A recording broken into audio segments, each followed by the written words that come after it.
Ustedes me dicen si ahí se ve bien, sí, ¿verdad? Se ve mi pantalla Sí, se ve compartida, bien, se ¿verdad? ve perfecto, Adolfo. Sí, sí. Bueno, eh, vamos a hablar un poco de manejo de vía aérea en la sala de emergencias. Voy a retomar algunos de los conceptos que dijo Fernando y vamos a tratar de llevarlo a lo más práctico posible. Por eso, digo, hoy somos más de 200 personas, entonces es difícil mantener un micrófono abierto, pero aprovechen para que podamos compartir las dudas y la realidad que ustedes tienen y la experiencia que ustedes tienen, que es por ahí lo más enriquecedor de esto, sea con este tema de vía aérea o como lo estuvieron haciendo con Fernando recién, ¿sí? Eh, brevemente, estos son, digamos, algunos aspectos que vamos a tratar hoy. Vamos a hablar muy brevemente de atención prehospitalaria y una palabra sobre el manejo de ventilación no invasiva, solo una palabra porque ustedes ya tuvieron un seminario que también organizaron con Gustavo y demás, solo una palabra. Vamos a charlar un poco de algunas estrategias de protección personal, o sea, no solo de equipos de protección individual, sino de estrategias de protección personal. Vamos a retomar lo que charlaron con Fernando respecto a la dinámica del equipo en situaciones críticas. Vamos a hablar, sí, de algunos aspectos prácticos de intubación de secuencia rápida, de la experiencia que nosotros hicimos con videolaringoscopía y en el fondo de la importancia de capacitarnos para poder hacerle frente a esta pandemia, ¿sí? Tres cositas importantes. Lo primero es que la información que charlemos acá, como estamos acostumbrados a decir, es dinámica. Esta presentación de vía aérea en los últimos meses se modificó un montón de veces, ¿sí? Y me gusta que así sea. Y algunas de las cosas que yo dije no terminantes, hoy ya no son tan terminantes, y me alegro que así sea también, ¿sí? Entonces, nada, es importante que tengamos en cuenta que lo que hoy nos parece la mejor práctica es solo eso, lo que hoy nos parece que es lo más indicado. Tenemos poca evidencia, como les contó Fernando, y estamos haciendo camino al andar, ¿sí? Ustedes no se olviden que los expertos en COVID tienen como 6 o 7 meses de experiencia. Entonces, francamente, estamos haciendo camino al andar y estamos aprendiendo en base a lo mejor que podemos hacer por nuestros pacientes. Así que esto es dinámico y va a cambiar, ¿sí? Vamos a hablar de aspectos éticos sobre el acceso a los cuidados críticos y las indicaciones de ventilación mecánica y triage y demás. Eso seguramente amerita una reunión especial porque francamente es un tema apasionante y un debate que nos debemos. Aquí no lo vamos a tocar. En mi presentación hay varias imágenes de simulación, muchas en mi servicio. Van a ver que en la mayoría de ellas el equipo no está usando barbijo N95, están usando barbijo quirúrgico. Obviamente eso tiene que ver con una limitación propia de la simulación para hacer un buen uso del recurso y no comprometer un respirador tipo N95 para una simulación.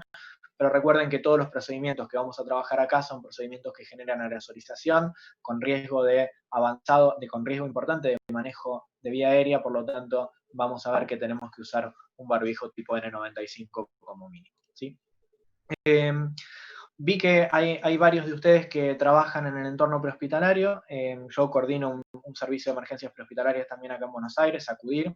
Eh, yo personalmente como emergentólogo soy de los que piensan que la medicina prehospitalaria es probablemente la parte más desafiante de la medicina de emergencias.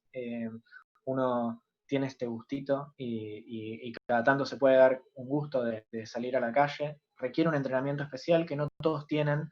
No podemos extrapolar lo que hacemos en el hospital a lo que ocurre fuera del hospital. Entonces, la presentación que vamos a hacer hoy está basada exclusivamente o fundamentalmente en el hospital, pero sí yo no quería dejar de nombrar 3 o 4 conceptos prácticos, ¿sí? El primero que me importa mucho es reconocer la situación. Digo, hoy estamos en un contexto de circulación comunitaria en muchos lugares de nuestro país, ¿sí? Y en muchos países vecinos también.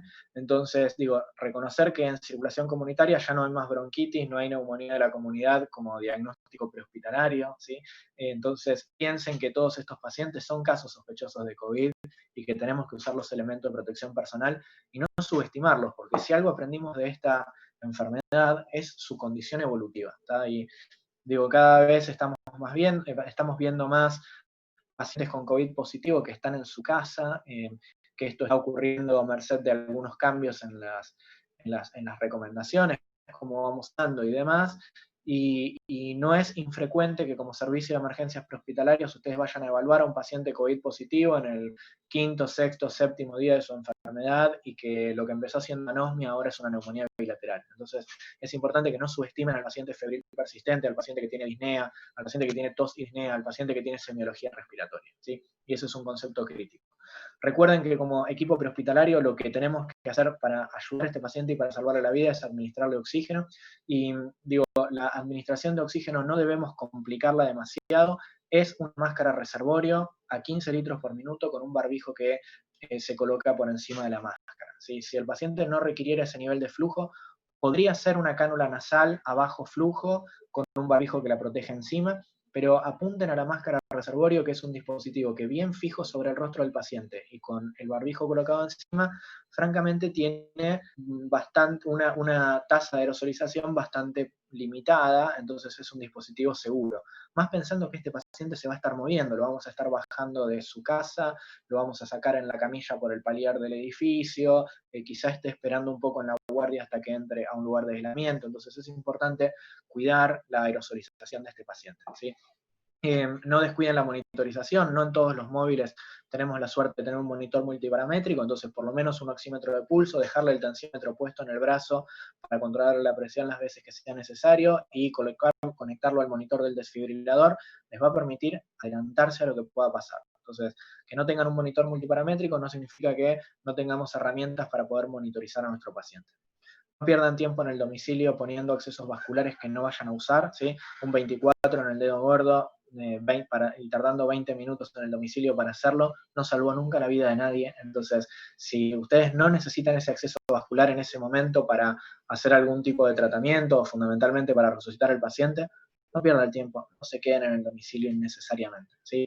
Recuerden que tratamientos que hoy estamos aceptando, como la administración de dexametasona y demás, pueden ser útiles para estos pacientes, pero no debemos perder tiempo haciéndolos en el prehospitalario porque ningún estudio lo hizo en el prehospitalario. Entonces, digo, sabemos que son efectivos y sabemos que son efectivos haciéndolos en el hospital. Entonces, no pierdan tiempo colocando un acceso vascular que no vayan a usar en un domicilio, porque la prioridad es que este paciente logremos ponerlo en un techo hospitalario y logremos adelantarnos a su deterioro, ¿sí? Y quizá los dos conceptos más importantes a quienes estén trabajando en el prehospitalario que yo les quiero dejarlos es pensar en la máxima coordinación con los centros hospitalarios receptores, ¿sí? Esta es una enfermedad que no soluciona a nadie solo, ¿sí? No lo soluciona el servicio prehospitalario, no la va a solucionar la sala de emergencias, no la va a solucionar la terapia intensiva. Esto es un laburo de equipo, ¿sí? Esto lo tenemos que compartir entre todos y acá es crítico que nos coordinemos. Entonces estemos seguros de lograr una buena coordinación y un buen trabajo en equipo, ¿sí? Muy bien, y esta idea que a mí me parece muy importante de no hacer ni de más ni de menos. Hagamos lo que tenemos que hacer por nuestro paciente. Reconocer un caso sospechoso o confirmado, protegernos, proteger al paciente, no subestimar nada, administrarle oxígeno tratando de disminuir al máximo la aerosolización. Si bien esto es controvertido, intentaríamos no usar máscaras tipo Venturi, ¿sí? El mismo efecto Venturi implica algún grado de intercambio con el exterior, por lo tanto no podríamos, aunque le pusiéramos un barbijo encima, no podríamos prevenir la aerosolización, entonces es una interfase que intentamos no utilizar de rutina, más allá de que esto, como todo, está discutido, ¿sí? Pero digo, coordinémonos bien y no hacer ni de más ni de menos, ¿sí? Y no subestimar a los pacientes. Este es un concepto fundamental. Lo otro que yo les quería contar en relación a el manejo no invasivo, por supuesto no pasa la diapositiva, ahí está. En relación al manejo no invasivo, ¿sí? Bien sea la ventilación mecánica no invasiva y la cánula nasal de alto flujo, no es el tema principal de esta presentación. Sabemos que estos dos procedimientos pueden generar un alto riesgo de aerosolización. La experiencia fundamentalmente es en simulación y durante la epidemia del SARS.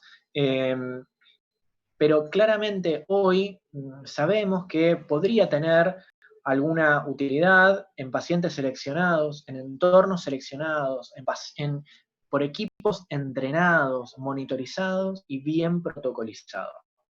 Entonces, digo, lo que a mí me importa que ustedes recuerden es que si bien en la situación epidemiológica actual no vamos a hacer uso de la dinámica no invasiva o de la ventilación no invasiva y la cánula de alto flujo en todos los pacientes y en todos los servicios.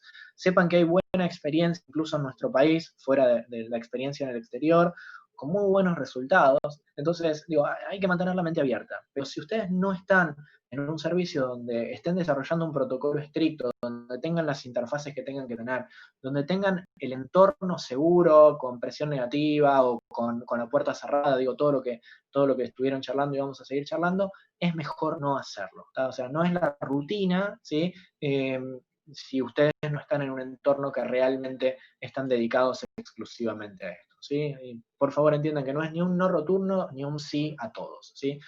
Personalmente soy un gran amante de la cánula nasal de alto flujo, me parece que es un dispositivo increíble, me parece que a muchos de estos pacientes les hace muy bien, entonces realmente tenemos que estar con la cabeza abierta respecto a este tema, ¿sí? Pero no es nuestro tema en el que vamos a charlar hoy.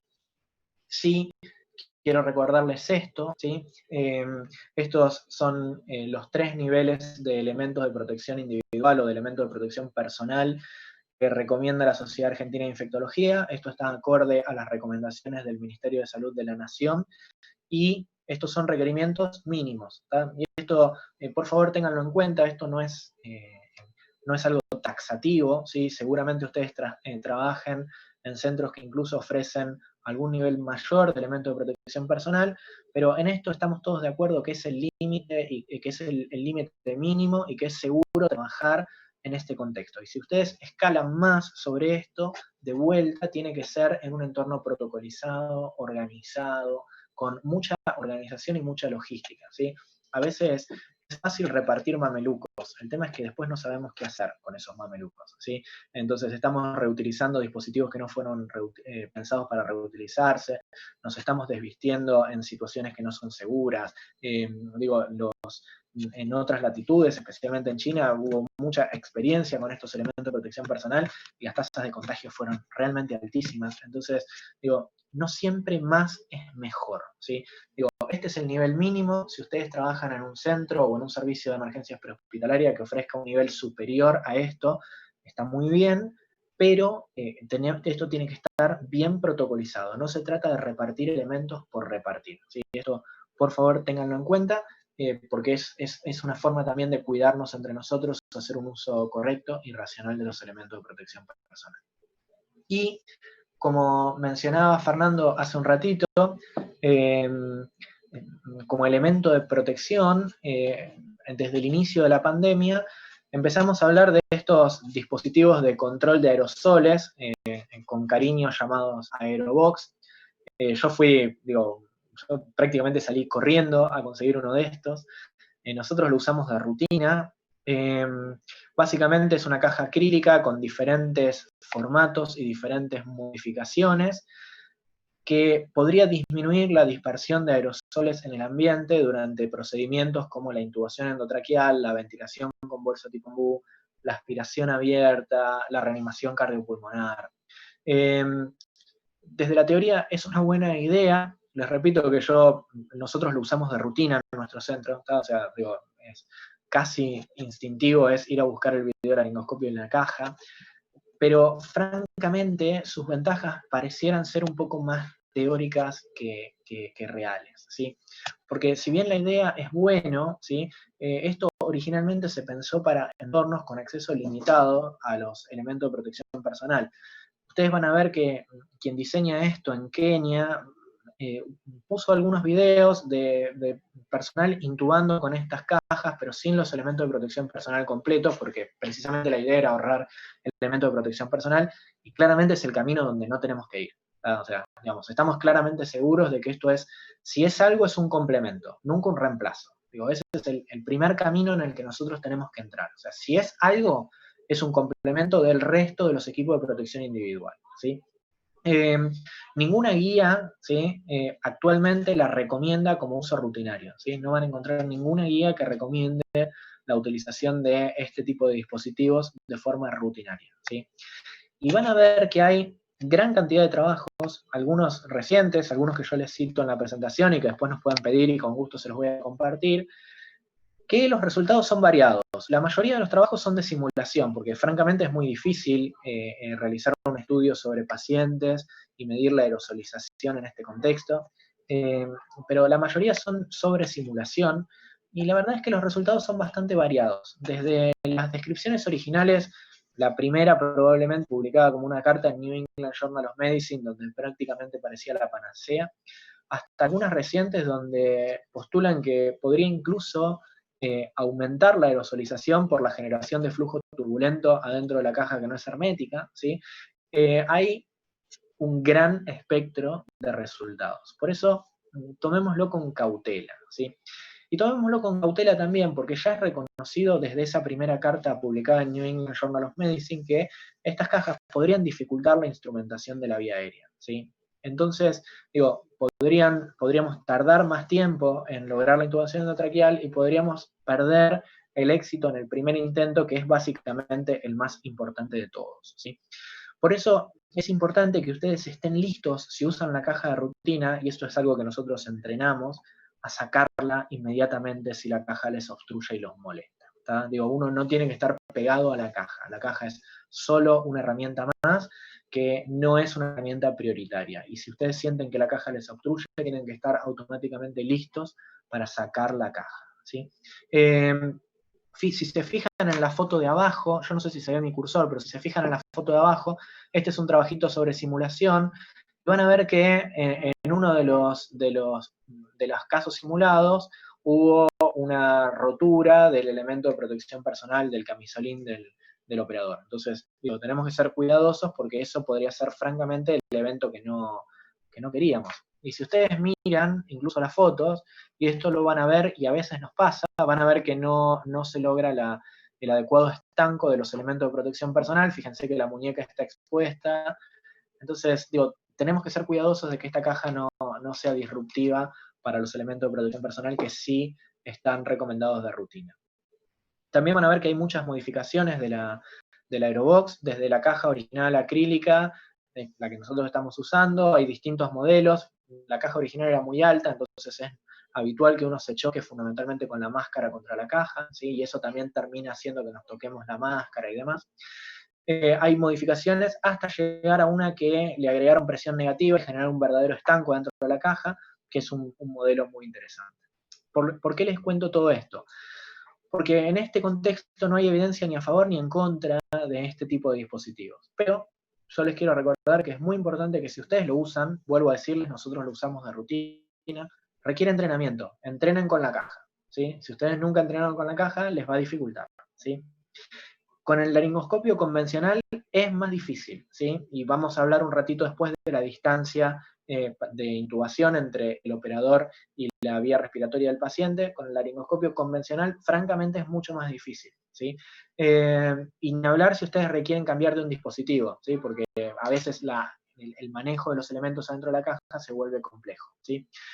Como les dije antes, estar listo para retirarla si obstaculiza. Eso es fundamental. O sea, hice un intento, no lo logré, me molestó, el paciente no entra, la caja se sale, a nosotros se nos cayó una y se hizo trizas en una sola caída. Entonces, digo, sea la situación que sea, estén listos para sacarla si los obstaculiza, ¿sí? Y nunca utilizar sin los elementos de protección individual recomendados para ese caso en particular, ¿sí? Y eso es crítico que lo tengan en cuenta. De ahí en más, es una decisión institucional de cada protocolo, de cada institución, dentro de su protocolo, utilizar el Aerobox o no utilizarlo, ¿sí? Pero siempre cuando ustedes piensen en protección, cuando van a manejar la vía aérea, no solo piensen en el Aerobox, en el barbijo N95, en el camisolín hidrorrepelente. Digo, protección implica una, digamos, una consideración mucho más grande de otros factores. Como les dijo Fernando, el sitio donde se va a realizar el procedimiento. Sin duda que uno preferiría una habitación con presión negativa. Sabemos que esa no es la realidad de la mayoría de los centros donde nosotros trabajamos, especialmente en las salas de emergencia. Si tuviéramos la posibilidad de los filtros EPA portátiles, podrían ser una alternativa, no en todos los casos disponemos, ¿sí? Pero sin duda todos nuestros centros donde trabajamos tenemos, en más o en menos, salvo que sea un paro cardíaco en un entorno donde haya múltiples camas o lo que fuere, la posibilidad de cerrar la puerta. Entonces recuerden que tenemos que convertir en estanco esa habitación. protección. Y tenemos que hacer lo posible para que realmente se convierta en estanco. Entonces, digo, no tengo que entrar y salir para buscar elementos, no tengo que entrar y salir para cambiar personal, no tengo que entrar y salir para hablar, no tengo que abrir la puerta para comunicar. Entonces, yo tengo que desarrollar una estrategia para que, si yo logro convertir esa habitación en estanco, realmente que funcione, ¿sí? Y también piensen que no es solo tener el elemento, implica utilizarlo correctamente, ¿sí? Y para utilizarlo correctamente no queda otra que entrenarse, y entrenarse in situ, ¿sí? Y esto yo les voy a hacer mucho énfasis durante esta presentación, porque es muy importante que nos coloquemos y nos retiremos los elementos de protección personal, no solo en la secuencia completa, ¿sí? Y correcta, sino que lo hagamos en el lugar donde lo vamos a hacer de rutina. Esto les puedo asegurar que baja la ansiedad, que ustedes se acostumbren y generen memoria muscular, ¿sí? ¿Dónde, cómo me saco, dónde lo tiro, dónde me pongo, cómo me lavo las manos, cuándo me lavo las manos y demás. Entonces, no se trata solo de practicar en un momento libre y en un lugar cualquiera, sino de hacerlo en el lugar correcto, en el momento en el que ustedes piensen que están expuestos a esa situación, puedan tener esa memoria muscular que generaron entrenándose. Y sin duda, el momento más crítico es el momento del retiro de los elementos de protección personal. Por eso es importante siempre tener, entre comillas, como les gusta decir a los bomberos, un oficial de seguridad, es decir, un encargado de gestión de ese proceso, de modo que pueda supervisar el momento de vestirse y equiparse y el momento de desvestirse, y que pueda corregir las pequeñas desviaciones. Digo, todos los que nos vestimos y nos desvestimos constantemente solemos cometer pequeñas desviaciones, a veces no las percibimos y a veces las percibimos y nos parecen que son leves y continuamos con el proceso. Entonces es importante tener a alguien que nos diga, no, pará, te contaminaste, vas a hacer esto, te vas a lavar las manos, digo, tener a alguien que pueda gestionar ese proceso, ¿sí? Y es muy importante no interrumpirlo, ¿tá? Digo, ponemos una figura pegada en la pared donde nos desvestimos, todos vamos siguiendo el proceso, no hablamos de otra cosa, no recibimos una interconsulta, no atendemos el teléfono, no nada. Digo, el momento de vestirse y desvestirse es un momento sagrado, ¿sí? Y si bien uno dice que el momento de desvestirse es el momento de más riesgo, y no hay duda al respecto, el momento de vestirse es un momento crítico, ¿sí? Y es un momento crítico porque uno puede caer en la desesperación de saber que tiene un paciente grave y apurarse, vestirse de más, de menos o mal. Entonces, es importante que si nos entrenamos para vestirnos, nos vamos a vestir más rápido, el paciente va a esperar menos y vamos a bajar, no solo le vamos a hacer bien al paciente, sino que vamos a bajar nuestra propia ansiedad, ¿sí? Fernando les contaba de algún trabajo donde habían logrado colocarse los elementos de protección personal en 2 minutos y eso es un golazo, ¿tá? O sea, ojalá pudiéramos lograr eso. Rápido no significa apurado, pero para hacerlo rápido tengo que estar entrenado, ¿sí? Y eso es muy importante que lo practiquemos y lo hagamos, ¿sí? Y también que entendamos que hay tiempos muertos que se pueden salvar. Y yo les pongo un ejemplo, ya que hablamos hace un ratito de prehospitalario. Si ingresa a la ambulancia al shock room con un paciente saturando 70 pese a que tiene oxígeno, ¿sí? Ese equipo de la ambulancia puede ir ingresando al shock room si el equipo no estaba preparado.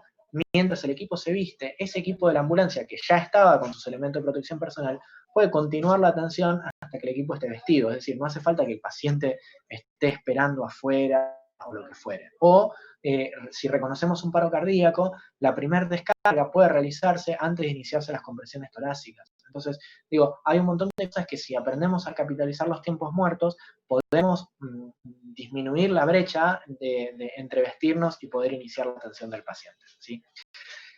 Y es fundamental, como les dije antes, que cada institución, a partir de las recomendaciones nacionales e internacionales, genere sus propios protocolos. Y es fundamental que sigamos el protocolo de la institución. Muchos de ustedes trabajan en más de un lugar y les va a pasar que en algún lugar se desvisten adentro de la habitación, en otro lugar se desvisten afuera, en un lugar se ponen doble guante, en el otro no. Es muy importante que en cada lugar donde ustedes trabajen sigan el protocolo de ese lugar y que lo conozcan bien, porque digo, si hay una persona supervisándolos o cuidándolos, esa persona va a esperar que ustedes sigan ese protocolo en particular. Y la institución está adaptada para ese protocolo. Si ustedes se quieren sacar la ropa dentro de la habitación y no tienen los elementos, porque la institución se saca la ropa afuera, no lo van a poder hacer y van a terminar contaminados. Entonces, es muy importante que nos aprendamos y practiquemos el protocolo de cada institución, ¿sí? A mí, digo, casi yo lo digo en broma, pero yo cuando empezó la pandemia me compré todo, me compré máscara, 48 mamelucos, yo me compré todo. la verdad que están guardados, ¿sí?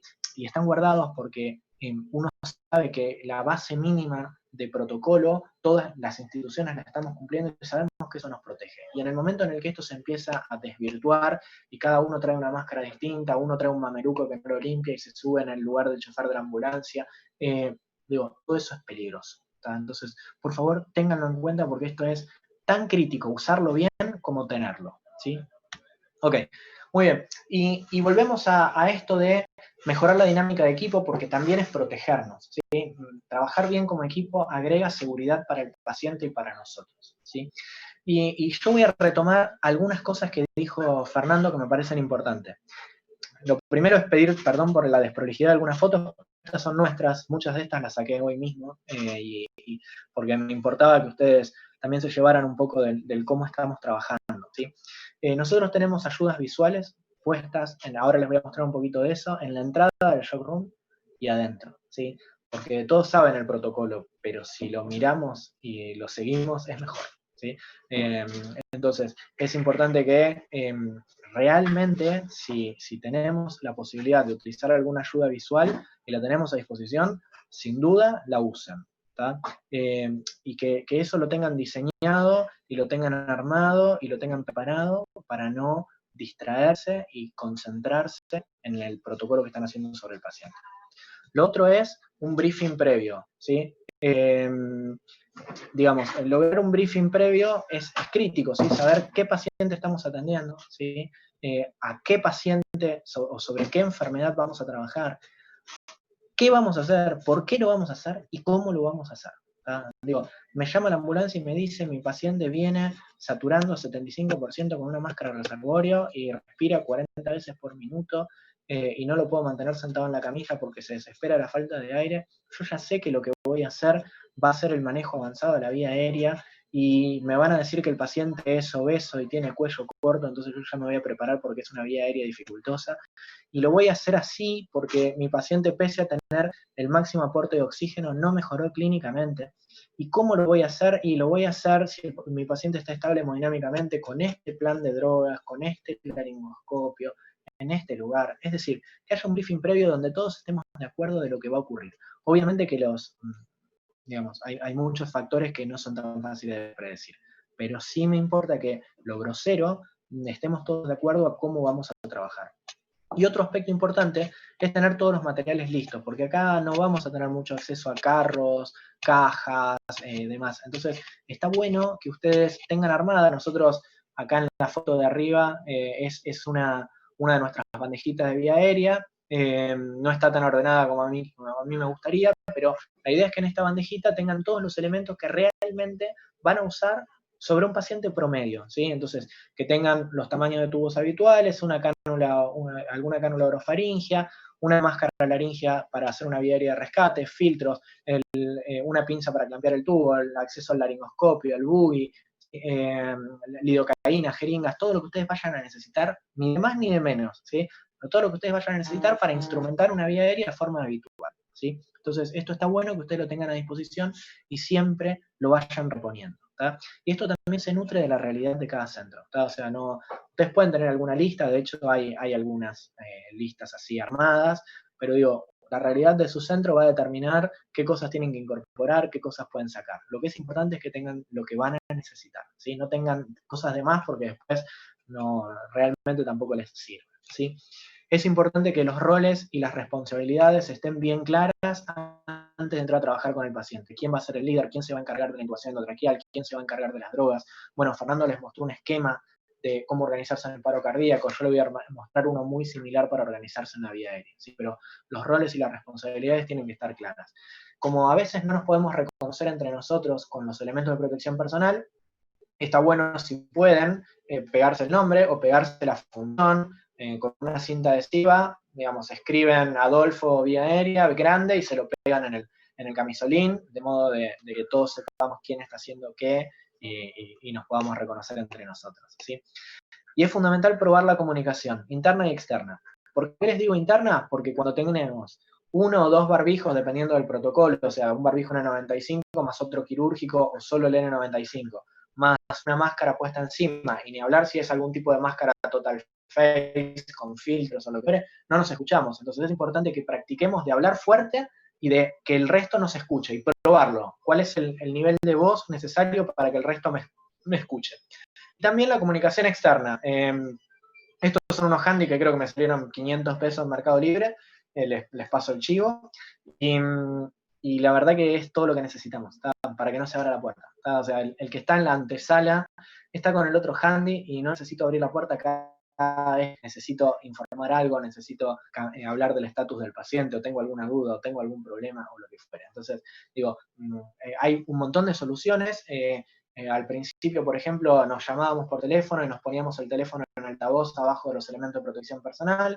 Digo, hay un montón de opciones, las que ustedes quieran. Esto de los handy a nosotros nos dio mucho resultado, por ejemplo, ¿sí? Pero es importante que la comunicación sea efectiva, entonces tratar de mantener un buen circuito cerrado de comunicación entre nosotros, ¿sí? Adolfo, por favor, administra, no sé, 1 miligramo kilo o 1.5 miligramos kilo de succinilcolina, tu paciente pesa X, que pesa 100 kilos, así que administrarle 150 miligramos de succinilcolina. Voy a administrar 150 miligramos de succinilcolina por vía endovenosa. Digo, es muy importante mantener un circuito cerrado de comunicación para que todos nos entendamos, especialmente en un entorno donde no nos escuchamos, ¿sí? Sin duda, conocer las limitaciones propias, ¿sí? Digo, no hacer más de lo que yo me siento preparado para hacer. A todos nos puede pasar que un tubo un día no entró, sin lugar a dudas que nos puede pasar. Digo, el que no tiene complicaciones es porque no hace. Lo que yo tengo que estar seguro es que si mi paciente que viene satura 60%, pesa 130 kilos, ¿sí? Y está en falla hemodinámica, no lo va a intubar una persona que no sea el más experimentado de todos nosotros, ¿sí? Digo, para que si la persona más experimentada de todos nosotros no lo logra, es porque no se puede, ¿sí? No porque no tenía la destreza, ¿sí? Entonces, es muy importante reconocer las limitaciones propias y anticiparlas, ¿sí? Y, como les decía Fernando, hacer un debriefing posterior.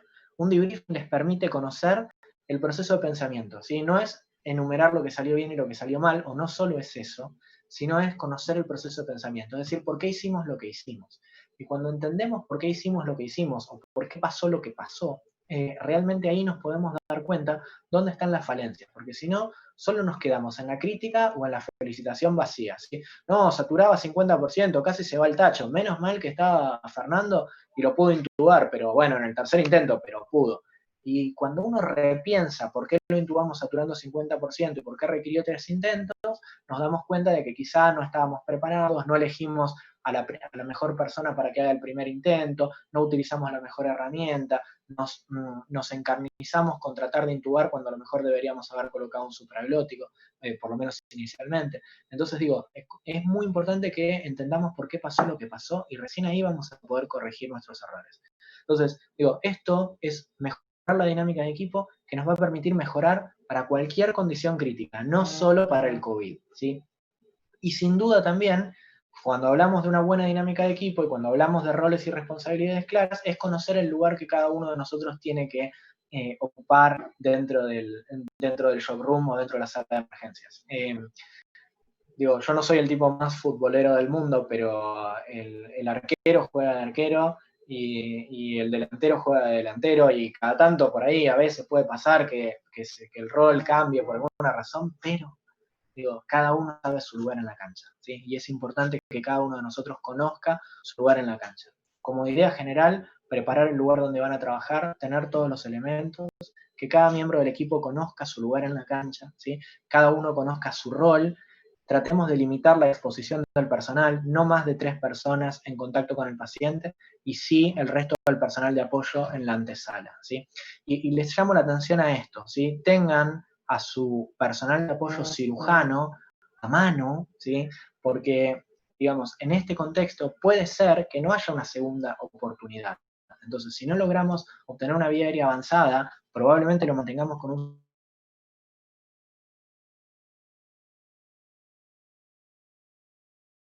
y vamos a radio. Es importante que un riesgo como es este, nuestro cirujano esté listo, esté afuera y esté vestido, ¿sí? De modo que no lo llamemos para hacer una crico si nosotros no estamos entrenados para hacerla, no lo llamemos para hacer una crico cuando el paciente esté en paro cardíaco, porque ese se murió, ¿sí? Entonces, no tenemos que llamarlo cuando está todo prendido fuego, sino que tenemos que anticiparnos a la necesidad y llamarlo cuando realmente nos damos cuenta de que no lo vamos a poder intubar al paciente o que no podemos manejar su vía aérea de otra forma. Nosotros tenemos un checklist, ¿sí? Después se los puedo compartir también, que es un checklist que cada institución tiene que modificar. ¿tá? Lo tenemos en las paredes, lo tenemos a mano para completarlo, tiene las dosis de las drogas, tiene la preparación, tiene las acciones, tiene el seteo inicial del ventilador. Digo, es solo un checklist, pero es bueno tener una guía para no olvidarnos de nada. ¿sí? A mí me da seguridad y me daría seguridad como paciente ver que el que va a hacer un procedimiento en mí está marcando en una planillita, y sabemos que hay bastante evidencia en la medicina en general, y hablar en la industria aeronáutica, de que este tipo de intervenciones de manejo de crisis, de manejo de recursos de crisis, francamente disminuyen los eventos adversos. Lo sabemos en la industria aeronáutica y tenemos mucha evidencia en medicina también. Así que los estimulo a tener su checklist y a modificarlo y a crear un checklist propio de cada institución, y fundamentalmente a seguirlo, ¿tá? Porque no solo alcanza con tenerlo en la pared, sino que hay que seguirlo. Y yo soy medio, me acusan de que me gustan mucho los cartelitos, francamente a mí me gusta que haya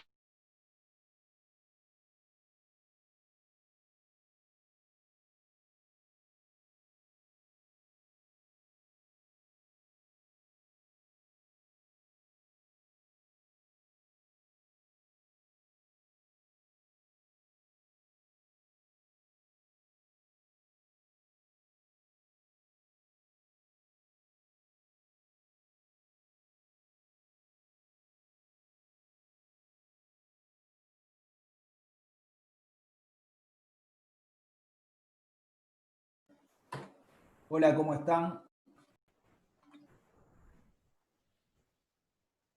Hola, ¿cómo están? No sé si ustedes pueden escuchar al doctor Sabia.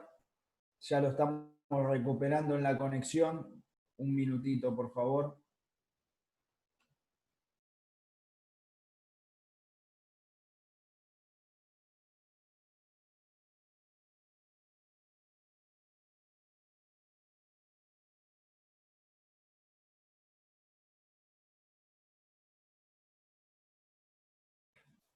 Ahí se está volviendo a conectar. Me está confirmando el doctor que se está volviendo a conectar.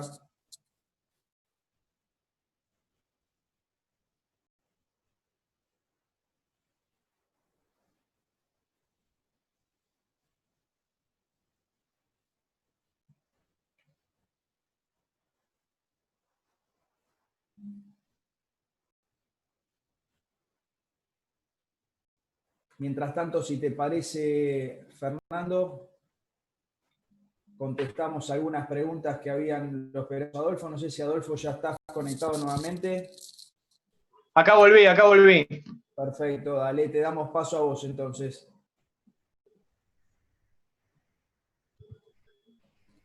Bien, puede fallar, les pido mil disculpas. La verdad es que no sé a dónde se me cortó, pero bueno, esto simplemente que les decía, es bueno tener algunas ayudas visuales cuando ustedes tienen alguna situación así, de estarse desvistiendo y demás. Está bueno que ustedes tengan algunos elementos para recordar, ¿sí?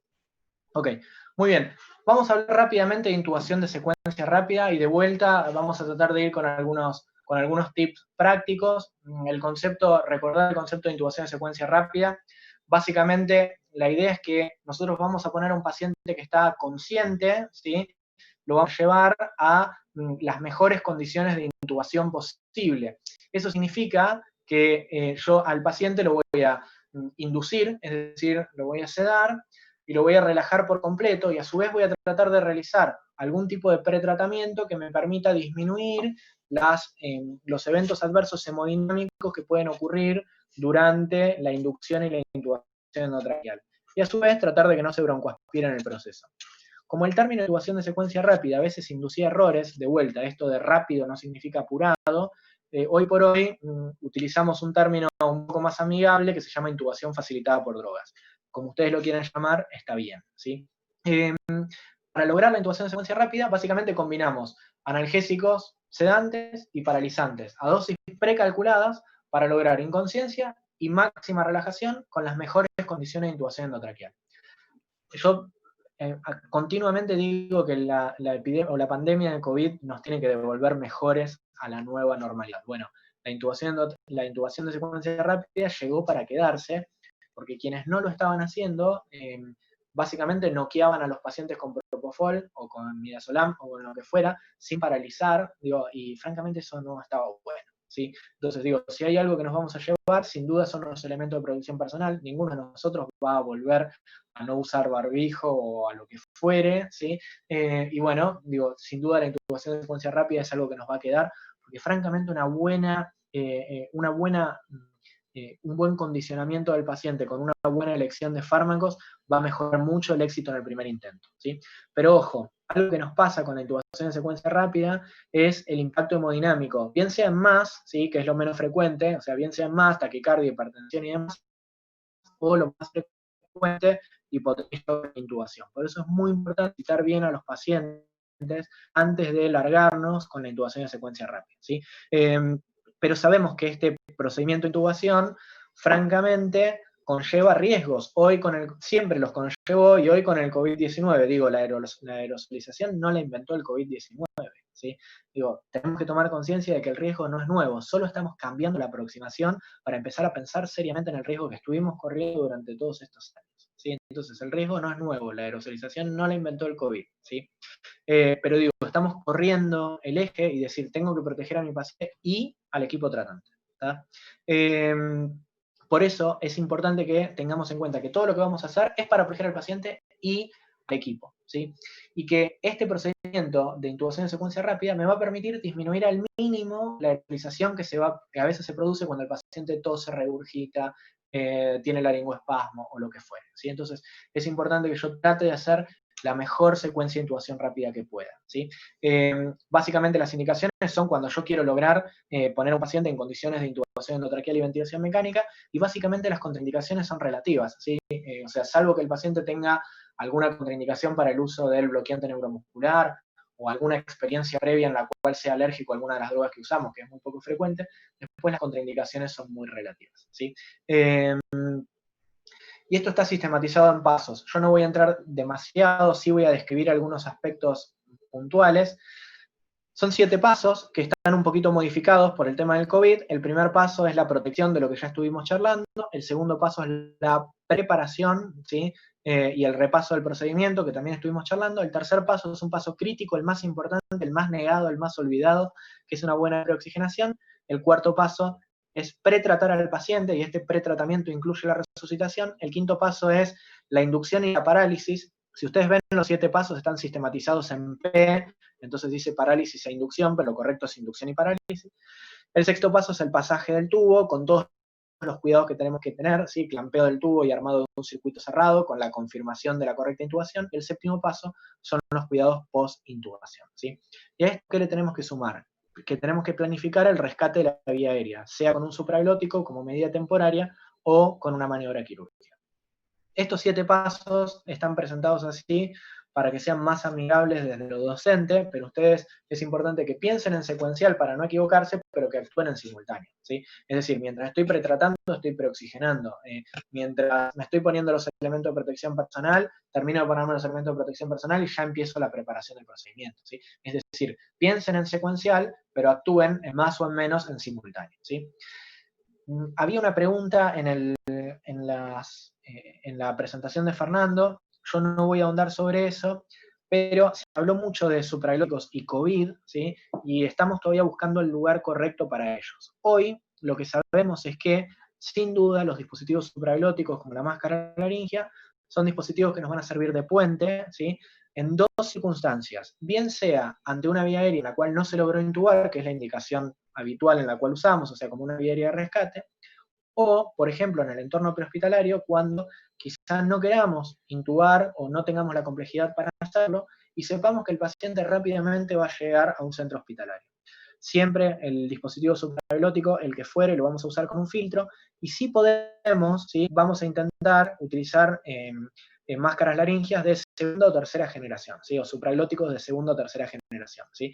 Es decir, que tienen un mucho mejor sello que la máscara laringia tradicional, y a su vez que tienen un canal de aspiración que, como les contaba Fernando, francamente eso aumenta un montón la seguridad. Y es importante que el canal de aspiración lo usemos, ¿sí?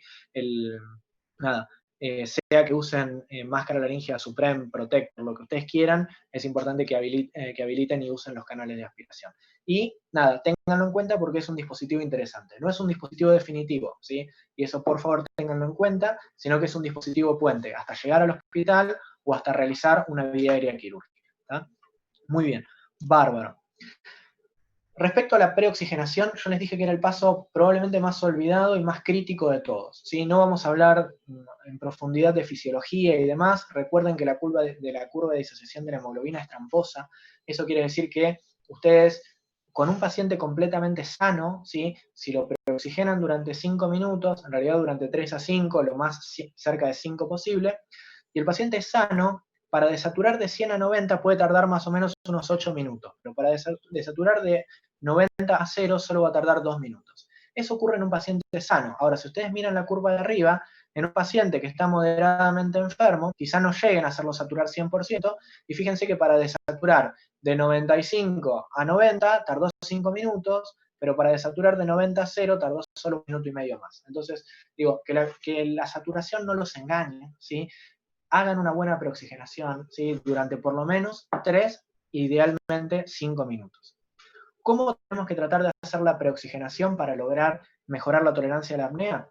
Bueno, en principio, como idea general, deberíamos intentar no ventilar de forma a presión positiva a los pacientes, especialmente ahora en el COVID, pero ya desde hace bastante tiempo estamos tratando de no hacer ventilación a presión positiva durante la preoxigenación. Esto de poner el BBM, poner el dispositivo de bolsa válvula máscara y bolsear hasta que se quede dormido, habitualmente lo que hacía era que el paciente se distendiera y que supiéramos tener algunos eventos adversos de regurgitación. Entonces, en lo posible, vamos a intentar que el paciente o respire sobre la máscara reservorio a 15 litros por minuto con el barbijo colocado, y si no, pueden hacer lo que ustedes están viendo en la imagen, que es sostener el dispositivo bolsa válvula máscara con el reservorio conectado a 15 litros, ahora yo les voy a armar, con el filtro viral colocado y usando una maniobra bimanual, como ustedes ven acá en el dibujito, de modo de mantener un buen sello y tracción mandibular, ¿sí?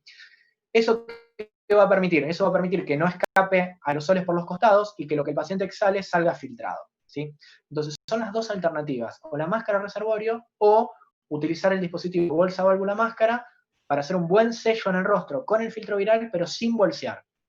Solo vamos a bolsear cuando el paciente esté francamente en paro respiratorio y yo no haya podido realizar una buena preoxigenación o una ventilación apneica, o francamente esté con muy mala mecánica, entonces el paciente les ingresa saturando 50%, respirando 45 veces por minuto, superficial y demás, y no va a haber otra que bolsearlo un poco para lograr buenas condiciones de intubación, sino cuando ustedes le pasan el tubo, el paciente se va a parar, ¿sí? Pero es crítico que intentemos no bolsear, y si es necesario bolsear, lo hagamos con 2 operadores con un muy buen sello, con el filtro colocado. De nada sirve colocar un filtro y que se nos esté escapando aire por todos lados, porque ese aire no sale filtrado. Entonces es una técnica compleja, ¿sí? Que hay que practicar, ¿sí? Por eso es una excepción.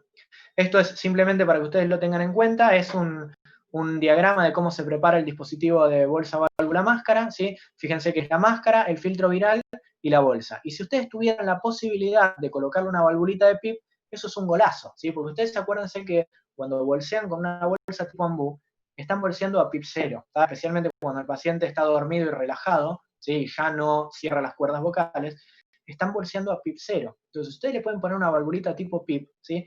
Y el paciente estuviera respirando espontáneamente. Eso es un golazo, porque generan PIP, hace como una, entre comillas, como si fuera un CPAP de pared sin que ustedes lo tengan que bolsear. La verdad que es un golazo. Entonces, de vuelta, está bueno que se acostumbren en la bolsa tipo ambú a poner una valvulita de PIP, pongan 5 y lo hagan respirar al paciente ahí adentro. Eso yo les puedo asegurar que les va a evitar un montonazo de problemas y es accesible incluso para el entorno prehospitalario, ¿sí? Ustedes pueden trasladar al paciente así y realmente el paciente va a ir mucho mejor que con una máscara reservorio. Obviamente que si el paciente no está cooperativo, no es fácil esta maniobra, entonces preferimos la máscara reservorio. Después ustedes en la literatura van a leer un montón de consideraciones, cánula nasal de alto flujo, combinar máscara reservorio con cánula nasal, hay un montón de cosas dando vuelta, pueden ser más o menos aceptables, pero todo eso dentro de un protocolo estructurado. Y el cuarto paso es el pretratamiento. Y acá quizá lo que más les tengo que llamar la atención es que si bien el pretratamiento es un proceso optativo, ¿sí? Lo que no es optativo es resucitar bien al paciente. Entonces, esténse listos, porque cuando el paciente se descompense, ustedes primero deberían intentar evitarlo, y si no lo pueden evitar, tienen que tener todas las herramientas para que no pase a mayores. Si a ustedes se les para durante el intento de intubación, la verdad que francamente es un evento adverso muy importante que nos expone a un montón de riesgos. Entonces, tratar de expandir bien al paciente, ponerle los inotrópicos previamente, incluso por vía periférica. Muchachos, damas, no pasa nada, porque estamos tratando de salvar la vida del paciente. Después le ponen la vía central, pero si le quieren poner nora por vía periférica, en una corta, gruesa, está bien inicialmente, ¿sí? Y no descarten la posibilidad de inotrópicos en bolo, de vuelta, solo en entornos donde estén acostumbrados a hacerlos, ¿sí? No es, si ustedes no están acostumbrados y pueden tener eventos adversos, ¿sí? Como paso accesorio, habitualmente le hacemos un poquito de fentanilo a los pacientes, ¿sí? El fentanilo disminuye la respuesta simpática a la laringoscopía. Vieron que cuando le manipulan la vía aérea a un adulto, habitualmente se ponen taquicárdicos e hipertensos, duele, hay mucha descarga simpática y demás. Entonces, un poquito de fentanilo, realmente durante la preoxigenación, lo que va a hacer es que el paciente esté más cooperativo, tenga menos descarga simpática y va a actuar como sinergista del inductor, es decir, va a actuar como sinergista de la droga para la sedación. Entonces, la verdad que es una buena herramienta. Lo único, especialmente en los pediátricos, pásenlo despacito, acuérdense de si lo pasan en bolo, a dosis altas y demás, hay algún grado de riesgo de tórax leñoso que es un evento nada agradable, ¿sí? Y hay otras circunstancias de pretratamiento que no vamos a tratar acá, pero si el paciente tuviera broncoespasmo o hipertensión endocraniana o lo que fuere, bueno, hay algunos otros fármacos que podemos usar durante el pretratamiento. Y el quinto paso, es decir, mi paciente ya está preoxigenado, estoy listo, estoy vestido, ya le pasé el pretratamiento, ya lo resucité, y es la inducción, es decir, la sedación y la parálisis. Si bien hay alguna discusión respecto a esto, estamos plenamente, o por lo menos estamos de acuerdo en que primero deberíamos dormirlo y después paralizarlo. Estar paralizado despierto es un evento adverso francamente desagradable, ¿sí? Para el paciente y para el equipo tratante. Entonces, digo, asegúrense de que el paciente no responde a estímulos dolorosos y luego le pasan el agente paralizante, ¿sí?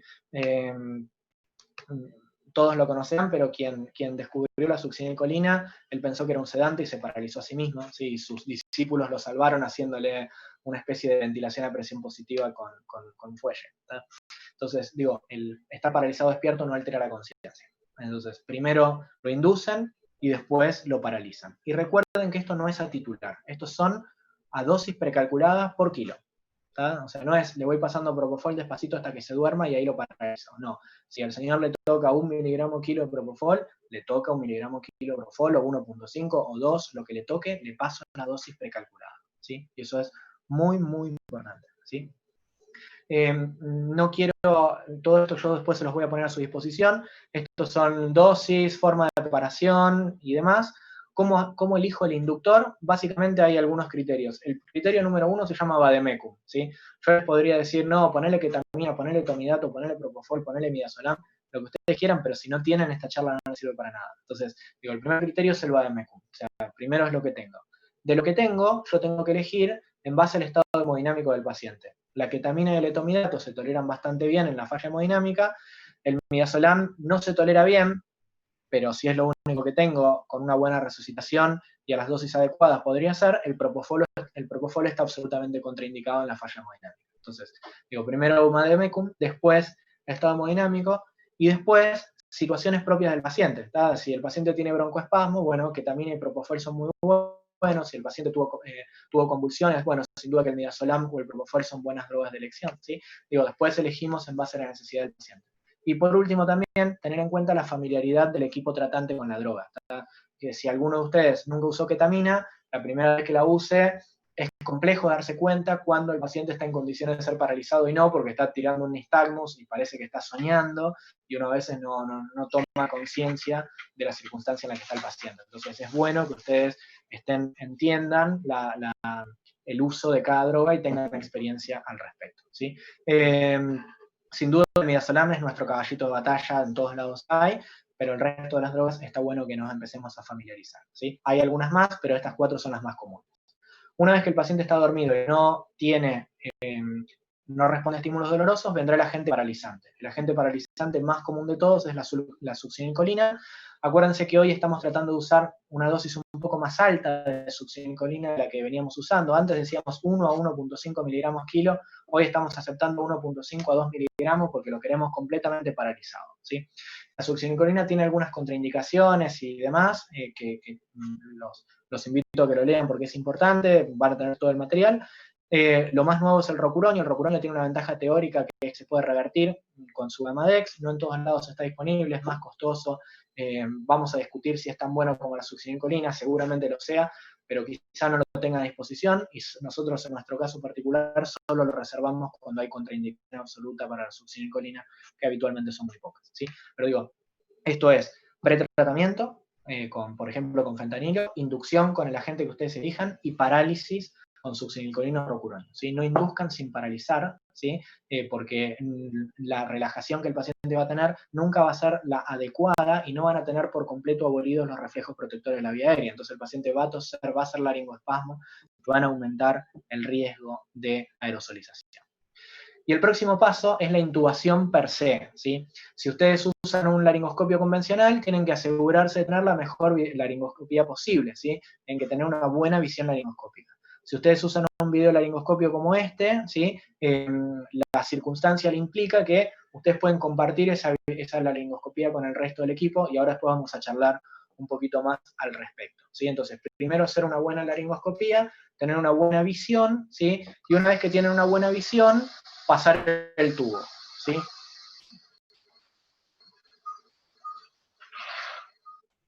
Muy bien. Crítico, ver pasar el tubo con laringoscopio convencional o con video, ¿sí? Vuelvo a poner el video para que lo vean, pero crítico el pasaje del tubo. Con laringo o convencional tengo que verlo pasar por las cuerdas vocales, ¿sí?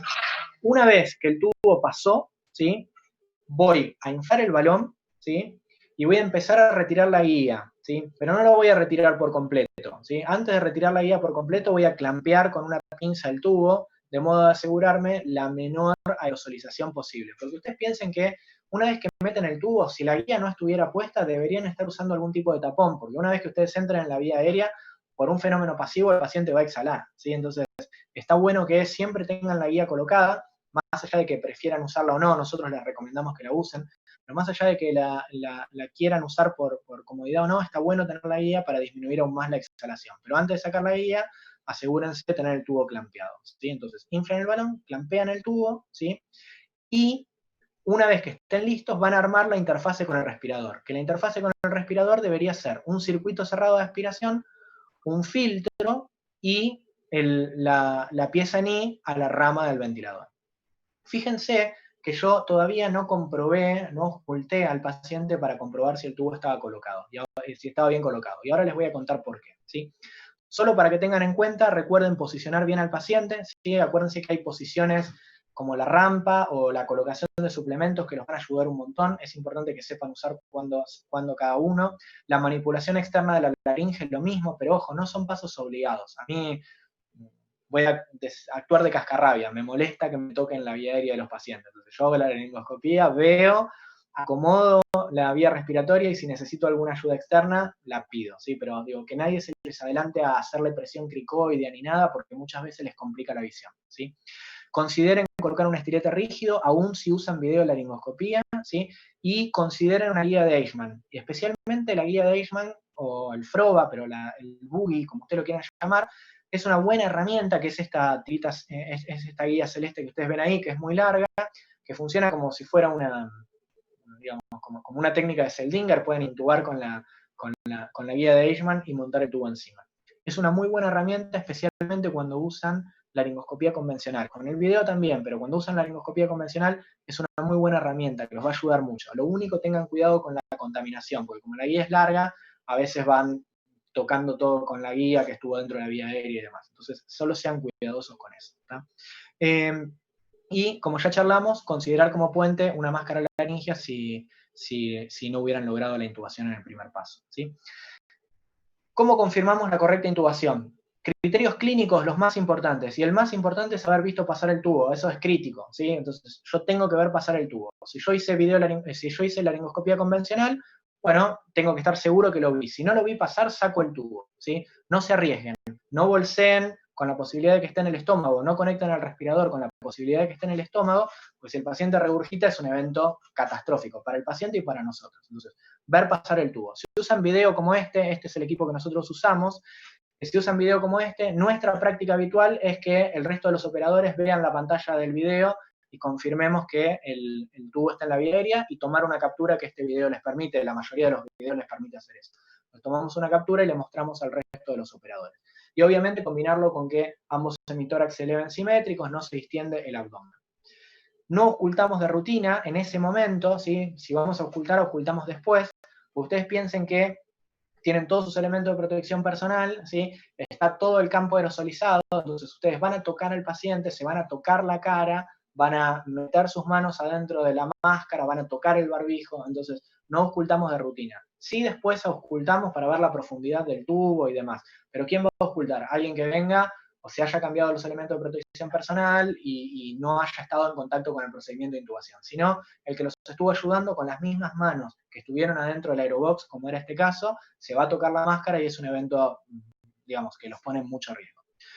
Tratamos de no bolsear con ambú, entonces conectar directamente al ventilador, háganse amigos de la curva de flujo-volumen, ¿sí? Esta es una curva de flujo-volumen en la que el paciente exhala, es decir, acuérdense que si está en los pulmones, la exhalación es un proceso pasivo y el paciente exhala. Si está en el estómago se vacía, no exhala. Entra el aire y sale hasta que se distiende por completo. Entonces, háganse amigos de la curva de flujo-volumen, el respirador los va a ayudar. Sin duda, el gold standard es la capnografía. No todos tenemos capnografía en la sala de emergencias, en el quirófano es gold standard, es habitual, en muchas terapias intensivas también, en la sala de emergencia todavía no, pero es muy importante que si ustedes tuvieran capnografía, usen la capnografía como el método más fidedigno para confirmar la correcta intubación endotraqueal. Como ustedes habrán visto, todas las imágenes que yo les mostré son nuestras. Nosotros elegimos usar videolaringoscopía. Las guías lo recomiendan. Dice, se prefiere, no hay mucha evidencia al respecto, solo se prefiere, ¿sí? ¿Y por qué se prefiere? Bueno, podemos discutir si hay mayor éxito en el primer intento con el videolaringoscopio. Claramente es una herramienta y la herramienta depende del operador, ¿sí? Digo, la primera vez que me pusieron en la mano un videolaringoscopio no me fue bien. Y hoy, francamente, la mayoría de los médicos del equipo de la sala de emergencias que tuvieron contacto con el videolaringoscopio hace poco, hoy es la rutina y a todos nos resulta fácil y a todos realmente nos resulta atractivo, no tenemos fracaso virtualmente en la vía aérea. Entonces, digo, esto depende del entrenamiento, no solo depende del equipo, ¿sí? Y sin duda no hay una única aproximación. O sea, hay quienes pensaron que el videolaringoscopio venía a correr el laringoscopio convencional, y la verdad es que no, porque la laringoscopía directa es la estresa base. El laringoscopio se te cae y se te rompe, y el videolaringoscopio se te rompió la pantalla y hay que intubar con laringo convencional. Ustedes vieron que en nuestra mesita está el laringo convencional siempre, porque puede haber siempre una falla de cualquier índole con el videolaringoscopio, como puede haberla con el convencional también. Entonces es muy importante que el laringoscopio esté siempre de backup, ¿sí? El laringo que nosotros tenemos es un videolaringoscopio con una rama de geometría estándar, ¿sí? Es una rama de Macintosh estándar, y hay bastantes trabajos que te dicen que cuando uno se acostumbra a intubar con un videolaringoscopio de geometría estándar, o sea, con una rama Macintosh estándar, esas destrezas te sirven también para mantener la destreza con laringoscopía directa, ¿sí? Entonces, digo, te permiten orientarte mejor y demás, o sea que no son cosas exclusivas, ¿sí? Sino que son cosas completamente compatibles. Hay videolaringoscopios también con ramas hiperanguladas que habitualmente los tratamos de dejar para situaciones especiales. Si hay vías aéreas con cuellos muy cortos y demás, en los que una rama hiperangulada les puede dar alguna ventaja sobre una rama convencional, entonces sepan que están disponibles. Esto ya depende de la experiencia y la preferencia del operador. Uno quisiera tener todo, uno con rama hiperangulada, uno con ramas tradicionales y demás, ¿sí? Pero sin duda, lo que tenemos que pensar es que no son mutuamente excluyentes, pero sí yo les quiero mostrar esto, ¿sí? Y en esto sí yo les puedo decir con certeza, y esto está absolutamente no solo demostrado en algunos trabajos, sino que nos pasa a nosotros. Estos son imágenes de entrenamiento nuestro en la sala de emergencias. Van a ver cómo los operadores tienden a estar mucho más cerca con el laringoscopio convencional que con el videolaringoscopio. ¿sí? Y esto está visto en muchos trabajos y está bueno que lo tengamos en cuenta. Más allá de que en las imágenes que tienen el circulito rojo probablemente no sea la posición de intubación que uno quisiera y esta posición uno debería corregirla, claramente con el videolaringoscopio uno puede tomar otra distancia, ¿sí? Acá les muestro otro paciente intubado con video.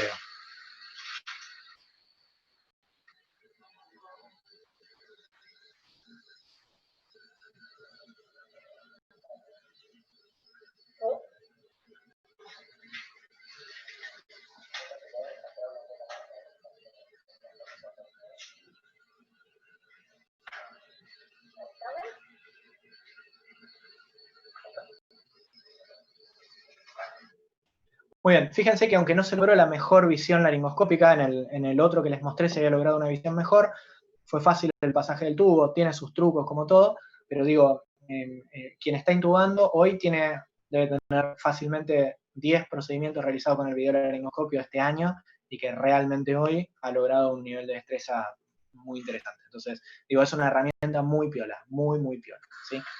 Ok, bien, para terminar, sé que me extendí, pido disculpas. Para terminar, 2 o 3 consideraciones, ¿sí? Hacer un buen manejo post-intubación, chequear que el paciente esté bien intubado, es un concepto crítico, ¿sí? Resucitar bien al paciente pre, durante y post-intubación, hacer un buen seteo del respirador, no olvidar inflar el balón, no olvidar esta secuencia mientras retiran la guía, clampear el tubo, ¿sí? Obtener la RX portátil, hacer un seteo lógico del ventilador, colocar el circuito de aspiración cerrado. Y personalmente, a mí, yo siempre hago hincapié cuando hablo de vía aérea en esto. El manejo de la vía aérea no es intubación. El manejo de la vía aérea es un proceso de manejo integral, ¿sí? Que el objetivo es ventilar y oxigenar. Nadie ha demostrado que ponerle un tubo en la garganta a alguien, ¿sí? Le cambie el pronóstico. Lo que le cambia el pronóstico a los pacientes es que sean adecuadamente ventilados y oxigenados, ¿sí? Entonces, a veces nos tenemos que correr del concepto de la mera intubación para pensar en el concepto del manejo integral de la vía aérea. Es decir, yo necesito que el paciente ventile, oxigene de forma efectiva y con seguridad para él y para nosotros, ¿sí? Sin duda, tener un checklist los va a ayudar mucho, eso yo se los recomiendo. Y esto es muy personal, ¿sí? Yo lo comparto porque es muy personal. Estas son imágenes de entrenamiento, las 2 primeras, y la tercera es una imagen de la vida real. Y la verdad es que esto es entrenamiento in situ, es el mismo shock room con los mismos elementos de protección personal, con el mismo aerobox, con el mismo videolaringoscopio. Entonces, uno piensa que cuando uno entrena a sus equipos in situ con los elementos de protección personal colocado, la situación se vuelve más real. Y la situación, cuando se vuelve más real, cuando te toque por primera vez o por segunda o por tercera, ya la experimentaste, ¿sí? No tiene la carga emotiva, lo que vos quieras, está bien, pero sí tiene la carga de calor, molestia, la máscara chocando contra el aerobox, el laringoscopio que se te resbala de las manos, todo eso sí está.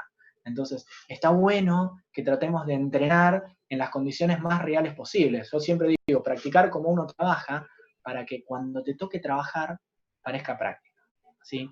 Este es mi equipo, practicando. Nosotros, vieron que ahora con toda esta movida de qué hicieron con estos meses que ganamos para el sistema de salud y demás, yo a todo el mundo les muestro esto. Nosotros todos estos meses, o no estos últimos, que ya tenemos mucho trabajo, pero apenas empezó la cuarentena, nosotros dedicamos marzo y mitad de abril a esto. O sea, nosotros nos entrenamos todos los días, en todos los turnos, intubamos, ventilamos, hicimos RCP con protocolo de COVID. Nosotros hicimos esto, ¿sí? El equipo que yo guío, del cual estoy completamente orgulloso, hizo esto durante un mes, ¿sí? Entonces, cuando las cosas empezaron a ocurrir, la verdad es que tuvimos una tasa de éxito bastante interesante. De hecho, hasta armamos armamos una sala de simulación en la guardia, de modo que estuviera siempre disponible y pudiéramos trabajar todo el tiempo. Nada, yo me quedo con esto, que la práctica parezca trabajo para que cuando sea trabajo parezca práctica, ¿sí? Eso se los recomiendo enfáticamente. Algunas referencias, y solo para terminar, una licencia personal, y me voy a abusar de esto. No me digas que no se ve la foto porque me muero. Ok. Esperen que voy a volver a compartir pantalla un segundo nada más.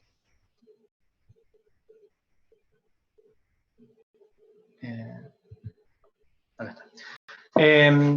Esta foto no sé cuántos años tiene. Debe tener fácil unos 15 años. El que está ahí es quien me precedió, Fernando, cuando éramos jóvenes y nada, pensamos que sabíamos lo que queríamos hacer. ¿Sí? Entonces, me costó mucho encontrar esta foto, es una foto vieja, escaneada.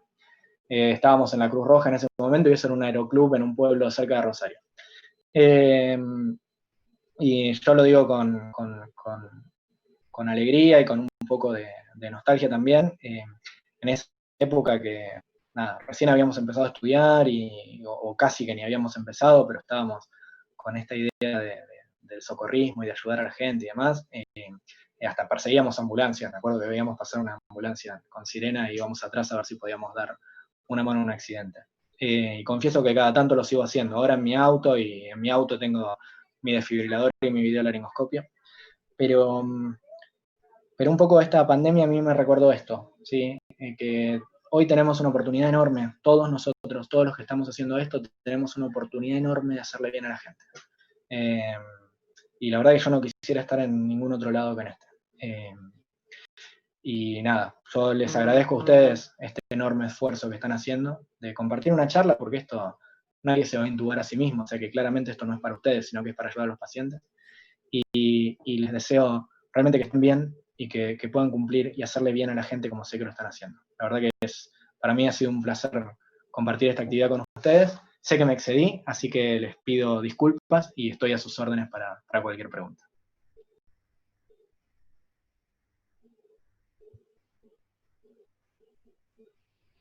Bueno, Adolfo, no sé si Fernando quiere acotar algo de esa última foto. Desde ya, muchísimas gracias por la exposición. Tenemos unas cuantas preguntas como para ir contestando rápidamente. Así que te las procedo a realizar. El primero, Sergio, dice, conceptos prehospitalarios, PCR durante el traslado en UTIM. ¿Es necesario o no es necesario? Ok, PCR se debe referir a paro cardiorrespiratorio, no a la PCR. Exacto. Tal cual. A ver, si el paciente se para, y ahí después le voy a pedir a Fernando la opinión de él también. Si el paciente se para, se reanima en el lugar. ¿Tá? O sea, no reanimen en movimiento porque es un evento muy complejo en todo sentido, ¿sí? Riesgoso, vamos a chocar, imposible hacerlo solo y demás. El móvil para, pide apoyo y reanimamos adentro del móvil en las condiciones en las que podamos hacerlo. Hoy, especialmente con el tema del COVID. ¿Sí? Antes yo les hubiera dicho, lo bajamos a la calle y trabajamos en la calle. ¿Sí? Pero hoy no lo bajen y hoy reanimen arriba del móvil. Pero digo, no deberían trasladar un paro cardíaco, no deberían moverse arriba de la ambulancia un paciente en paro. No sé, Fer, si vos querés. No, yo estoy de acuerdo totalmente. Tratar de no resucitar en movimiento. Y estoy pensando, no hay muchas situaciones donde yo recomendaría trasladar a un paciente en resucitación. No hay muchas situaciones. Y no tendrá que ser una práctica ni de rutina ni común. Y muy pocas situaciones me gustaría ver que entra una ambulancia con un paciente y haciendo resucitación desde la escena. Así que bueno, si se para en la entrada de la guardia es una cosa, si uno decide moverlo tendría que ser una razón muy, muy justificada. Completando, Nicolás pregunta si el aumento del paro cardiorrespiratorio en pacientes COVID hizo que haya necesidad de tener otro acceso vascular y se incluyó el acceso intraóseo en los protocolos. Sí. En las guías, el acceso intraóseo está hace años. Hace mucho teníamos otras vías menos efectivas, pero la vía intraósea es muy útil y es muy recomendada y la usamos sobre todo en pacientes o en la guardia o en pacientes que no tienen buen acceso vascular. Así que obviamente no perder tiempo en poner una vía y no perder tiempo en poner una vía central. Si tienen posibilidad, es un acceso que es perfecto. Así que seguro. Y perdón, también para los equipos prehospitalarios, lo mismo, digo, la verdad que contar con un dispositivo para colocar un acceso intraóseo en un equipo prehospitalario, la verdad que es un recurso fundamental. Así que se lo copiamos a los pediatras y nos gusta y nos sirve y nos va muy bien, así que la verdad que es buena idea. Después dice, ¿hay manera de medir la dispersión de las moléculas con las cánulas de alto flujo? Me imagino Sí. la dispersión de las moléculas. Sí. A ver, uno puede decir 3 metros, 5 metros, digo, hay quienes han dicho un poco más.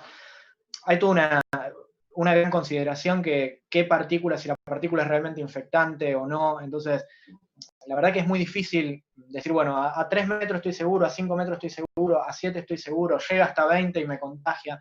Yo creo que no deberíamos entrar por ese lado, sino decir, bueno, miren, para hacer alto flujo, yo tengo que tener un lugar correcto para poderlo hacer. O sea, voy a tratar de no hacer alto flujo en un entorno no controlado, ¿sí? Y lo tengo que hacer con todos mis elementos de protección personal, con el máximo protocolo de cuidado y demás. Pero después por ahí, si son 3 metros, 5 metros, 7 metros, la verdad que es una discusión que en la clínica no nos va a cambiar demasiado. Después, otro dice, si tenemos en cuenta que el respirador libera en la expiración, obviamente al ambiente, diferentes partículas a través de la válvula expiratoria, ¿por qué se afirma que previene la aerosolización y qué es más seguro que la BNI? Muy bien, buenísimo. A ver, ahí hay dos preguntas metidas. Una tiene que ver, yo no lo mencioné para centrarme en el manejo de la vía aérea, pero es muy importante que lo hayan preguntado. Entre el tubo endotraqueal y la pieza en I del conector del respirador, vamos a poner un filtro. Y hay recomendaciones que le van a agregar 2 filtros más, ¿sí? Uno en la rama expiratoria y otro en la rama inspiratoria al respirador, ¿sí? Podemos discutir si son necesarios o no son necesarios. Si el protocolo de ustedes dice ponerle 3, ponele 3. Si tu protocolo dice ponerle 1, ponele 1 y está bien, ¿sí? Pero digo, el aire que llega al respirador llega filtrado, ¿sí? Y sale por la válvula expiratoria del ventilador, ¿tá? Entonces el aire llega filtrado. ¿Qué es lo que pasa con la BNI? Con la BNI lo que pasa es que dependiendo de la interfase que nosotros estemos utilizando, hay fugas de aire que no está filtrado. Por más que ustedes le pongan un filtro sobre la interfase, siempre hay algún grado de fuga que no permite que estemos completamente seguros al respecto. Y a eso le sumamos que no siempre tenemos las interfaces más seguras, o sea, que podría, en este caso, idealmente debería ser el helmet. O sea, no siempre tenemos las interfaces más seguras, sino que le ponemos la interfase que tiene, del tamaño que podemos, el paciente se la saca, se le incomoda y lo que sea. Entonces, digo, de vuelta, hay gente que demonizó la BNI, yo no voy por ese camino, digo, no es la rutina. Si la voy a usar, tengo que usarla con alguien que lo maneje y tenga todos los recursos para poderlo hacer, ¿sí? Y que haya elegido el paciente correcto, ¿sí? Y eso no es inusual, y no en el tema del COVID, sino en la vida real, haber visto agotarse pacientes por un encaprichamiento con la ventilación no invasiva. Entonces, si vos lo usás en el paciente correcto, seguro te va a ir bien.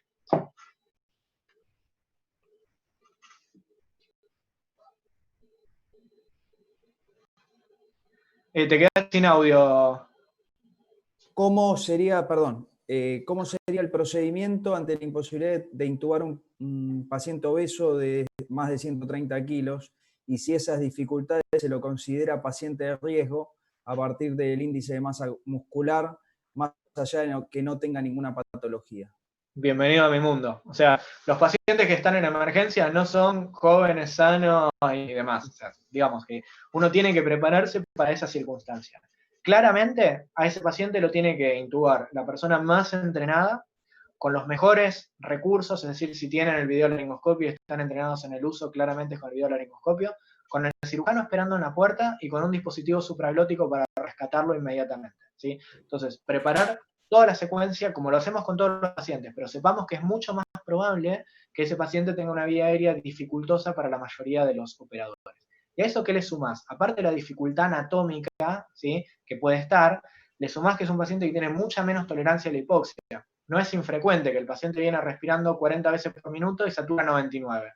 Lo preoxigenaste, lo dormiste, el paciente se quedó dormido, roncó un minuto y satura 50. ¿Sí?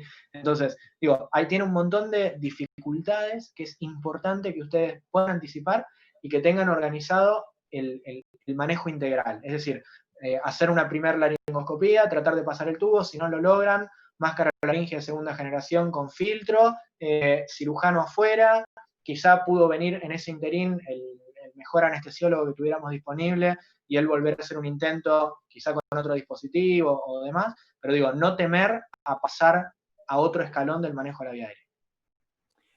Después acá consulta Selva si es conveniente utilizar de rutina la compresión cricoidea en la intubación de secuencia rápida. Me imagino la maniobra de Selig. No. No. En las guías figura y tiene que ser un paso optativo. Digo, hay veces que nos sirve y hay veces que no nos sirve. Porque digamos que la presión cricoidea, su idea original fue que nos iba a servir para colapsar el esófago y que el paciente no regurgite. Hay bastantes trabajos que muestran que no la sabemos hacer y que realmente no colapsamos nada y que lo único que hacemos es entorpecer, al manipular la laringe, entorpecer el manejo de la laringoscopía y la intubación. Entonces, vos lo dormiste al paciente, tenés uno comprimiéndote el cuello, haces la laringoscopía y no ves nada, pero no porque tuviera una vía aérea dificultosa, sino porque hay uno comprimiéndotela y tirándotela para un costado. Entonces, no la usan de rutina, sepan que no es que está contraindicada, pero no la usan de rutina. Y hubo una época que la usamos incluso cuando bolseábamos pacientes en soporte vital básico, con esta misma idea de que no regurgite, eso no tiene indicación y no lo haga. Después, ¿qué opinan del ketofol? La verdad. Vos me estás preguntando, ¿me gusta? No a lo ver, sé. ¿qué decirte del ketofol? A ver, cuando uno le agrega propofol a la ketamina y combina las dos cosas, tiene un efecto mucho más rápido con menos impacto hemodinámico, ¿sí? Entonces, la verdad que es una herramienta interesante. De vuelta, vos tenés que estar seguro de lo que estás haciendo y en qué caso lo vas a hacer. Si a vos te parece que hacerle ketofol a un paciente, no tanto para intubación endotraqueal, a veces lo hacemos para otros tipos de procedimientos, pero si a vos te parece que hacerle ketofol a un paciente te va a ayudar, hacelo y está bien. No siempre es necesario y no forma parte de la secuencia de intubación de secuencia rápida. Pero si el operador siente que lo necesita, aplicar en el paciente, no para él, que también debe ser muy divertido, eso que no lo aplique, que no estaría mal. Pero no es rutina, ¿sí? No es rutina. Ok, después, bueno, me imagino acá, no sé si habrá tiempo para una precurarización y evitar las fasciculaciones de la succinilcolina, opina Selva, cuando estamos en emergencia. Yo fui un gran defensor de eso y la verdad que no tiene mucha evidencia de que eso le haga, que le cambie algo evitar la fasciculación. Antes pensábamos que disminuía el riesgo de arritmias, rhabdomiólisis y demás, entonces dábamos una dosis chiquitita de un bloqueante muscular no despolarizante, por ejemplo el becuronio, ¿sí? Y con eso, bueno, nada, evitábamos estas potenciales complicaciones. Después se sacó de las guías de rutina. La verdad es que hoy por hoy no sería necesario hacerla, porque si vos tenés miedo de que tu paciente haga arritmias porque está muy jugado con el potasio, o es un politraumatizado grave o un gran quemado, mejor utilicemos un no despolarizante y no nos arriesguemos a la succinilcolina. Bueno, creo que en líneas generales esas son todas las preguntas. Después consultan si se pueden o no rehusar las ramas del laringoscopio, que eso va a depender mucho del tipo de laringo que usen, creo yo. Después consultan si se recomienda utilizar midazolam, que tiene un periodo de latencia de 3 a 5 minutos, sería recomendable, dependiendo de la dosis, creo que... A ver, el midazolam es el caballito de batalla, o sea, uno nunca podría decir que el midazolam está mal porque sin duda es lo que tenemos. Ahora, como droga, es sumamente impredecible. Hay pacientes que a los 3 minutos están en coma, hay pacientes que a los 10 minutos te están hablando, hay pacientes que quedaron dormidos 45 minutos, hay pacientes que a los 5 minutos se despertaron. Es sumamente impredecible, ¿sí? Entonces, la verdad que en un proceso, yo no quise entrar demasiado, pero que la intubación de secuencia rápida está minutada, un fármaco que es un poco impredecible, la verdad que no es la primera elección. Si uno puede elegir y podés usar propofol, por ejemplo, y la hemodinamia del paciente lo da, vos sabés que el paciente al minuto, minuto y medio está dormido, ¿sí? Y a los 8 minutos está despierto, ¿sí? Independientemente de que tenga falla renal o lo que fuera. Y con el etomidato, por ejemplo, pasa más o menos lo mismo. Pero no en todos lados está disponible. Entonces, digo, primero el vademecum y después el resto. Perfecto. Bueno, la verdad fue un placer haberlos escuchado. Muchísimas gracias por la participación tanto de Adolfo como de Fernando. Excelentes sus presentaciones. Muchísimas gracias a todos los participantes. Fueron realmente muy claros en los conceptos y creo que fue muy estimulante porque hubo un nivel de preguntas alto, así que eso está muy bueno. Quiere decir que el tema fue convocante. Desde la empresa agradecerles, y realmente para nosotros siempre es un placer el poder compartir conocimientos y que ustedes puedan dirigirse a otros profesionales para entre todos mejorar la atención y la calidad de vida de los pacientes. Desde ya agradecidos y bueno, los esperamos nuevamente en otra convocatoria de otros seminarios web.